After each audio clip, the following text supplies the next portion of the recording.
Bonjour tout le monde, j'espère que vous allez bien et que vous goûtez vraiment de l'amour du Père Céleste ces jours-ci. Je pense que c'est un sujet très important parce que je me retrouve aujourd'hui dans un monde d'orphelins. Des personnes, des enfants qui ont vraiment du mal à saisir leur identité parce qu'ils n'ont pas vraiment connu un père. Qui dit père, dit repère, n'est-ce pas? Alors, ces personnes sont sans père, sans repère, et ce manque va affecter forcément leur perception du Père Céleste. C'est pour ça, vous et moi, nous avons le privilège, nous-mêmes, de goûter de l'amour de notre Père Céleste et de faire goûter les autres de cet amour. Moi, j'ai vécu sans papa parce qu'il était décédé quand j'étais jeune. À 11 ans, j'ai perdu mon papa. Mais finalement, cette souffrance a servi à me conduire à une rencontre avec le Père Céleste. Donc, c'est possible pour tout le monde de faire cette rencontre. Les expériences que j'ai vécues dans la présence du Père Céleste m'ont vraiment captivé et transformé mon cœur. Et parfois, j'ai vécu des choses avec lui avant de lire que ça existait dans la parole de Dieu. Je vous donne quelques exemples. Peut-être vous aussi, vous pourrez vivre l'amour du Père différemment. Par exemple, quand j'ai goûté de l'affection du Père Céleste, le jour où Papa te dit « Mon enfant, tu es mon bien-aimé, en qui j'ai mis toute mon affection. » Eh bien, ça aussi, c'est dans la Bible parce qu'il a dit à Jésus, dans Matthieu 11, 25, le jour de son baptême. L'affection que vous pourrez éprouver de la part du Père Céleste, c'est un signe de son grand amour pour vous.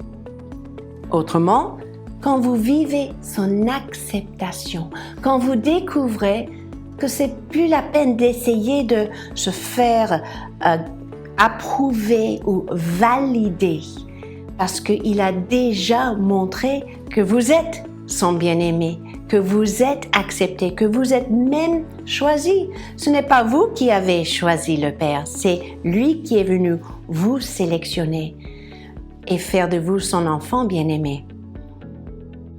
De même, ce n'est pas la volonté de votre Père qui est dans les cieux qu'il perd un de ses enfants. Ça, c'est dans Matthieu 18, 14.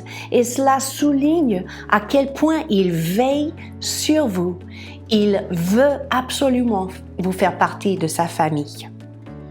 Son choix de nous tous peut confirmer dans notre cœur cette réalité, cette vérité que vous n'êtes pas là par hasard. Vous et moi, nous avons été placés et sélectionnés par Dieu pour révéler qui il est dans notre monde perdu. Sa correction, c'est aussi un signe de son amour, mais croyez-moi, c'est pas toujours facile à entendre, j'imagine. Mais la Bible nous dit dans Hébreux 12, verset 6, « Ne méprise pas le châtiment du Seigneur et ne perds pas courage lorsqu'il vous reprend. » Pourquoi? Parce que le Seigneur châtie ceux qu'il aime. Si Dieu veut nous corriger, nous reprendre, nous purifier, nous transformer, nous sanctifier, eh bien c'est parce qu'il souhaite le meilleur pour nous et il désire que chacun de ses enfants reflète qui il est. C'est un signe de son amour et l'amour du Père est tellement important pour nous ces jours-ci. Sa provision, c'est un autre signe de l'amour du Père. Dans Matthieu 6, 26, je lis dans ma Bible, « Regardez les oiseaux du ciel. Ils ne sèment ni ne moissonnent. Ils s'amassent rien dans les greniers et votre Père Céleste les nourrit.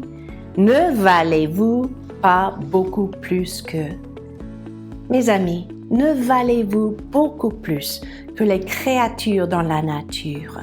Le Père guette sur vos vies et donne toute la provision nécessaire pour votre bien-être. La Bible nous dit même qu'il nous a donné tout ce qui contribue à la vie et à la piété. Sa provision est un signe de l'amour du Père.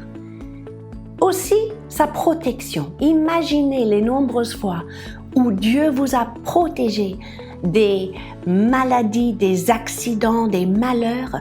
Moi-même, j'ai vécu un miracle quand j'ai fait un accident de voiture il y a quelques années de cela. et Dieu m'a épargné la vie, bien que la voiture était détruite. Mais c'est un signe de l'amour du Père. Le Père tient toujours ses promesses, mes amis. Si vous croyez sa parole, si vous confiez au Père céleste, il va réaliser tous ses projets à votre sujet. Je crois que vous allez réaliser de plus en plus la grandeur de l'amour du Père pour vous et pour votre entourage.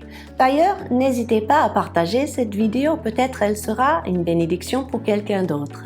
À la semaine prochaine!